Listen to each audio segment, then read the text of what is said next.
How to unblock people on WhatsApp. Hey guys, welcome to the channel.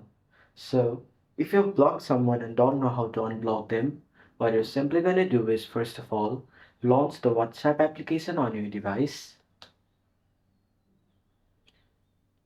After that, if the person you've blocked is already on this page, you can simply click on their name. Then you'll see two options on the bottom of the page that are delete chat and unblock. If you click on unblock, they'll be unlocked. Then if they are not over here, then what you're going to do is in the top right corner of your screen, you can see a three dot option. Click on it, then go to settings. After you're over settings, what you're going to do is go to privacy, which is right over here. Then scroll a bit down. Now go to the option contacts over here. There you'll see blocked contacts on the top. Click on blocked contacts. Then you'll see all the contacts you've blocked.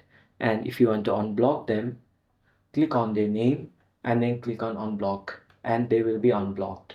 So this is how you can unblock a person on WhatsApp. Thanks for watching till the end of the video. Hope you liked it and see you in the next video.